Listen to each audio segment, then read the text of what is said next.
Kota Salatiga adalah sebuah kota kecil di Provinsi Jawa Tengah terletak di kaki Gunung Merbabu. Keindahan Salatiga telah diakui sejak masa penjajahan Hindia Belanda. Kala itu julukan De Schoonstad van Midden-Java atau kota terindah di Jawa Tengah sudah melekat pada kota Salatiga. Suhu udara kota Salatiga yang sejuk dan nyaman sehingga banyak pejabat Hindia Belanda memilih menetap di kota ini. Sampai saat ini, jejak-jejak bangunan dengan bergaya khas kolonial pun masih banyak yang berdiri kokoh dan telah masuk sebagai bangunan cagar budaya. Pada tahun 1825 hingga 1830 di Pulau Jawa meletus sebuah perang besar yang lebih dikenal dengan sebutan Perang Jawa atau Java Oorlog. Merupakan perang antara pasukan Pangeran Diponegoro melawan pasukan dari Hindia Belanda. Kerasnya pertempuran pada waktu itu sehingga berdampak pada kerugian besar di pihak Hindia Belanda. Pada waktu itu, para pejuang di bawah kepemimpinan Pangeran Diponegoro menggunakan strategi perang gerilya dan selalu dengan cepat berpindah-pindah tempat. Sehingga keberadaan dari pasukan perang gerilya tersebut banyak tersebar hampir di seluruh Pulau Jawa. Salah satunya adalah di kota Salatiga. Beberapa laskar atau pengikut dari Pangeran Diponegoro yang dikenal di kota Salatiga yaitu Kiai Rono Sentiko, Kiai Sirojudin atau yang lebih dikenal Kiai Damarjati. Selain dari tokoh tersebut terdapat satu nama tokoh lagi yang terdapat di Tingkir yaitu Mbah Abdul Wahid yang belakangan baru diketahui bahwa makamnya ada di Tingkir. Masyarakat sekitar lebih mengenalnya dengan nama Mbah Maksum. Dalam bahasa Arab artinya orang yang dijaga. Alasan nama Mbah Abdul Wahid memakai nama Mbah Maksum karena pada waktu itu tugas beliau menjadi seorang mata-mata atau teli sandi sehingga nama asli beliau harus disamarkan demi mengelabuhi pihak penjajah Belanda. Menurut kepercayaan masyarakat sekitar, makam Mbah Abdul Wahid berada di makam Cungkup Tingkir. Makam Mbah Abdul Wahid mulai dikenal banyak orang setelah Presiden RI keempat yaitu Kiai Haji Abdurrahman Wahid atau Gus Dur berkunjung ziarah ke makam tersebut di hari Rabu pada awal tahun 2003. Dalam kunjungan ziarahnya di makam tersebut, Gus Dur didampingi oleh Menteri Riset dan Teknologi Dr. Muhammad Athoillah Sohibul Hikam MAAPU dan beberapa tokoh setempat. Para tokoh setempat tersebut antara lain Bapak Hardio, Mbah Marjan, dan Kiai Nasir. Makam yang dipercayai sebagai makam Mbah Abdul Wahid itu juga diziarahi oleh keluarga besar dari Pondok Pesantren Tebu Ireng Jombang seperti Gus Fahmi, Gus Hisam, dan Yeni Wahid putri dari Gus Dur. Berdasarkan hasil penelitian dari tim pengkaji yang telah dibentuk oleh Dinas Kebudayaan dan Pariwisata Kota Salatiga, sosok Kiai Abdul Wahid ini memang memiliki jalur nasab dari tokoh-tokoh besar di negeri ini. Beliau merupakan keturunan dari Joko Tingkir atau Sultan Hadiwijaya dan jika ditarik jalur nasab selanjutnya ke atas maka nasabnya akan sampai ke Nabi Muhammad SAW. Selain keturunan orang besar, Kiai Abdul Wahid ini juga melahirkan orang-orang besar. Dia memiliki putra bernama Abu Sarwan atau Mbah Gareng yang kemudian memiliki putra Kiai Asy'ari, lalu melahirkan Kiai Haji Hasyim Asy'ari atau lebih dikenal sebagai pendiri Nahdlatul Ulama atau NU. Bahkan Presiden RI keempat Kiai Haji Abdurrahman Wahid atau Gus Dur, beliau adalah juga salah satu dari keturunan Kiai Abdul Wahid. Demi menambah wawasan dan terus berusaha mencari benang merah dari makam Mbah Wahid, maka tim pengkaji berupaya mencari bukti untuk menyusun naskah kajian ini lewat pengumpulan data berbagai sumber. Dalam proses pengumpulan data tersebut, tim pengkaji mulai mempelajari data literasi yang sudah ada dan mulai merangkainya menjadi sebuah kesimpulan.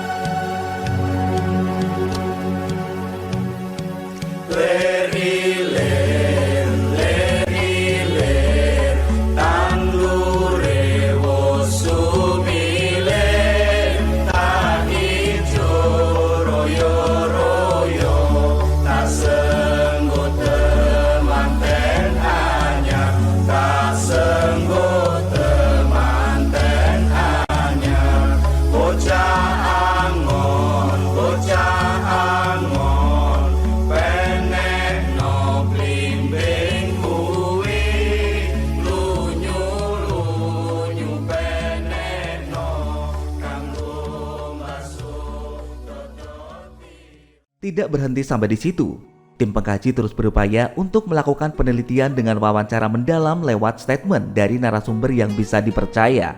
Assalamualaikum warahmatullahi wabarakatuh. Terima kasih, ini ada kesempatan yang sangat indah yaitu untuk memperjelas atau meyakinkan bahwa di Tingkelor itu ada makam sesepuh namanya Mbah Wahid. Itu wareng dari Gus Dur. Saya sangat yakin. Karena apa? Sebelumnya itu sudah ada tanda-tanda yang meyakinkan. Pertama, Duriyah Tebireng. Itu masih Mbah Sarkowi, Mbah saya, Mbah Muhammad masih ada. Itu kalau Tebireng ke sini itu ya tempatnya Mbah Sarkowi. Bahkan Gus Solah pernah. Gus Solah Gus Dur. Itu pertama. Yang nomor dua, pada tahun 2003 kalau tidak salah, pas pencalonan Gus Dur presiden yang kedua, harinya Rabu, tanggal aku lali, waktunya kubil asar, antara asar. Itu Gus Dur diderek ke Azikam. Bahkan saya pernah matur Mbak Yeni setelah ke sini itu tahun berapa Mbak sekian. Kalau tahun ini saya masih di Amerika Mbak. Itu Mbak Yu saya Mbak. Maka Mbah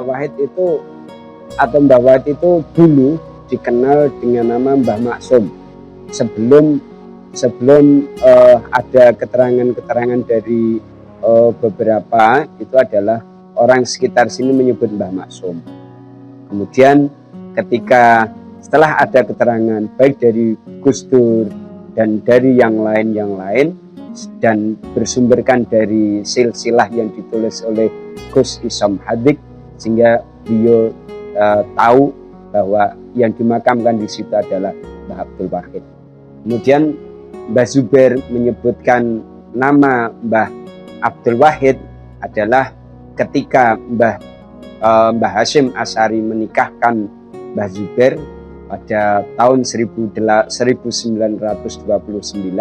bertepatan dengan muktamar di luar Surabaya, itu di Semarang.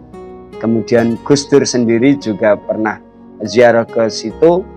Silsilah singkat ke bawah adalah Mbah Abdul Wahid mempunyai putra namanya Mbah Kyai Khairon atau Abu Syarwan yang terkenal dengan Mbah Gareng.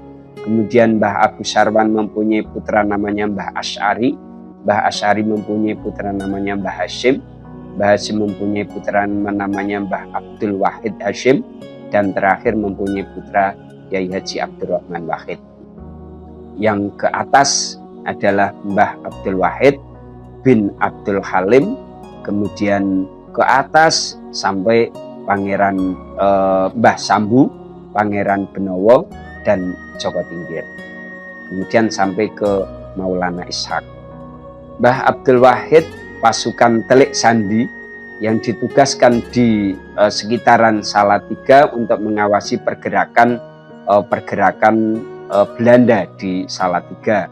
Berawal dari kisah Kiai Haji Jubair Umar Al-Jailani yang menikah pada malam Senin 12 Rabiul Tsani 1348 bertepatan dengan tanggal 14 September 1929. Saat itu bertindak sebagai akid yaitu Kiai Haji Hasyim Asy'ari. Turut pula kiai dari berbagai daerah hadir dalam pernikahan Kiai Jubair ini. Peristiwa pernikahan Kiai Jubair ini tertulis dalam secari kertas dalam huruf pegon yang saat ini disimpan oleh Kiai Haji Sumyani Aziz. Yayasan Joko Tingkir ini kan kitabnya banyak. Ada 3 lemari ini gede-gede. Saya tuh buka pertama kitab loh, ini cerita gua tatel. Habis gua kari ya tak tatel kita sinyilah. Terus kita pilih tentang kitabnya. Pada kesempatan itu, sehari setelah hari pernikahan Kiai Jubair, Kiai Hasyim Asy'ari juga menunjukkan sebuah makam kepada yang hadir pada saat itu. Bahwa di makam tersebutlah Kiai Abdul Wahid atau kakek dari Kiai Haji Hasyim Asy'ari dimakamkan. Peristiwa tersebut terjadi sesaat sebelum rombongan Kiai Haji Hasyim Asy'ari akan meneruskan perjalanan ke kota Semarang untuk menghadiri Muktamar NU yang keempat. Seperti tradisi budaya Jawa pada umumnya, Yeni Wahid, putri dari almarhum Gus Dur yang mempunyai garis keturunan dari Kiai Abdul Wahid, tidak lupa untuk sowan, berziarah takzim ke makam leluhurnya. Pada kesempatan itu, Yeni Wahid mengucapkan banyak terima kasih kepada pemerintah Kota Salatiga dan seluruh masyarakat Kota Salatiga yang telah merawat dan menjaga makam ini, dan tidak lupa akan sejarah dan jasa perjuangan Kiai Abdul Wahid ketika ikut berjuang melawan penjajahan Hindia Belanda. Saya sebagai cucu keturunan dari Kiai Hasyim Asy'ari, Gus Dur, Mbah Wahid Hasyim, mengucapkan terima kasih bahwa makam Mbah Abdul Wahid ini telah dirawat dengan sangat baik oleh pemerintah kota maupun warga sekitar. Semoga upaya kita semua untuk melestarikan makam dan menjaga makam, memuliakan makam ini kemudian akan diijabah oleh Allah, dibalas oleh Allah dengan barokah berlimpah bagi kita semua, diberikan keselamatan dunia dan akhirat, diberikan kebaikan terus mengiringi langkah kita sampai nanti menuju yaumil qiyamah. Amin amin ya rabbal alamin. Terima kasih banyak sekali lagi untuk seluruh warga masyarakat dan Pemkot. Demi terus menambah wawasan yang luas, tim pengkaji juga telah mengadakan sebuah kegiatan FGD atau Forum Group Discussion yang dihadiri tokoh penting mulai dari unsur Dinas Kebudayaan dan Pariwisata, perwakilan dari DPRD Kota Salatiga, perwakilan dari Kelurahan Tingkir, tokoh sesepuh dan para ulama setempat, akademisi, pegiat sejarah dan budaya dari Kota Salatiga. Suasana yang bersahaja saling berbagi pengetahuan menghiasi pertemuan ini, sehingga semakin banyak literasi yang didapat pada pertemuan kali ini. Kenapa Mbah Wahid ada di sini, tidak di tempat lain? Tentunya pasti ada alasan-alasan tertentu. Apakah beliau memang ditempatkan atau memang menempatkan diri di sini, ataukah mungkin juga secara turun-temurun ada di sini atau bagaimana? Saya kira ini perlu untuk dikaji dan untuk lebih memperkaya narasi. Genealoginya atau keturunannya atau duriannya dari Pangeran Benowo. Ketika memilih Suro sebagai tanah terakhir untuk kemudian beliau menaruh jasadnya dari Jawa Timur, kalau saya istilah sastranya seperti itu, ini bagian dari adab dan ini bagian untuk merajut dan menyadarkan sangat keilmuan. Memang betul, masyarakat sepuh kayak mbah-mbah dulu itu tidak tahu kalau di situ itu nama Mbah Wahid. Yang beliau kenal itu adalah Mbah Maksum. Nah kemudian mengetahui itu Mbah Wahid itu ketika Mbah Sumiani mempunyai teman namanya Gus Isom Hadik. Gus Isom Hadik itu pernah cucu dengan Mbah Hasyim Asy'ari. Kemudian Gus Isom Hadik itu menulis ulang kitab-kitab dari Mbah Hasyim itu. Kemudian dia menuliskan nasab daripada Mbah Hasyim. Di situ disebutkan tidak ada Mbah Maksum tapi ada Mbah Wahid. Laporan pengkajian ini nanti ini adalah laporan pendahuluan, laporan antara dan laporan akhir. Kami akan berkoordinasi secara informal. Jadi kami akan memohon masukan, kemudian review, editing dari narasumber tanpa kami meninggalkan sanad ya dari narasumber panjenengan semua. Nama saya Abel Jotayu Prakoso dan saat ini saya menjadi pemerhati sejarah di Kota Salatiga, dan kali ini saya akan mengisi menjadi narasumber di FGD makam Mbah Abdul Wahid atau Kiai Wahid. Saya mengucapkan selamat untuk teman-teman yang nanti akan menyusun rangkaian narasi sejarah Kiai Abdul Wahid ini. Semoga mendapatkan sumber-sumber yang sahih dan ini bisa menjadi potensi lokal bagi Tingkir Lor sendiri dan Kota Salatiga secara umum untuk menjadi destinasi wisata religi yang baru di Kota Salatiga. Assalamualaikum warahmatullahi wabarakatuh. Saya Muhammad Miftah, Sarjana Ekonomi, Ketua Komisi B DPRD Kota Salatiga, sangat mengapresiasi dan sangat mendukung atas kegiatan dari Dinas Kebudayaan dan Pariwisata Kota Salatiga tentang mengkaji sejarah Kiai Abdul Wahid di Tingkir. Ini sesuatu yang sangat luar biasa karena diharapkan akan membuka istilahnya pemikiran-pemikiran, jejak-jejak perjuangan para pendahulu, khususnya di wilayah Kota Salatiga. Kita harapkan ini menjadi awal dan pintu masuk untuk menggali sejarah pergerakan pemikiran, khususnya pemikiran Islam, sejarah pergerakan perjuangan Islam di Kota Salatiga. Selamat dan sukses, semoga bisa menghasilkan sesuatu yang maksimal dan berguna untuk warga dan masyarakat Kota Salatiga. Terima kasih. Assalamualaikum warahmatullahi wabarakatuh. Korelasi Mbah Wahid dan Tingkir. Bukan sebuah kebetulan makam Kiai Abdul Wahid ini berada di Tingkir. Jika melihat dari toponimi, maka terdapat suatu benang merah antara Joko Tingkir dan penamaan daerah ini. Dari sinilah Joko Tingkir ditempa menjadi sosok yang mempunyai kekuatan sehingga mampu menjadi seorang tokoh besar pada eranya. Jejak dan bukti peninggalan petilasan dari Joko Tingkir ketika berada di daerah ini pun masih ada hingga sekarang. Sebagai keturunan dari Joko Tingkir, Kiai Abdul Wahid juga melanjutkan napak tilas leluhurnya tersebut untuk menetap dan wafat di tempat ini. Support dan dukungan moral untuk tim pengkaji ini juga hadir dari seorang tokoh besar NU, yaitu Gus Muafiq, yang langsung disampaikan oleh beliau ketika sedang berkunjung ke Tingkir di Pondok Pesantren Masitoh yang didirikan oleh Kiai Nasir. Ya, Assalamualaikum warahmatullahi wabarakatuh. Saya memberikan dukungan penuh terhadap penulisan historiografi Mbah Wahid. Sebab jangan sampai anak cucu kita itu menganggap bahwa hari ini itu tidak ada hubungannya dengan Islam. Sehingga seolah-olah semua itu berdiri sendiri dan menjadi pengingat bahwa ada sejarah yang dilewati oleh nenek moyang kita dan menjadi sejarah hari.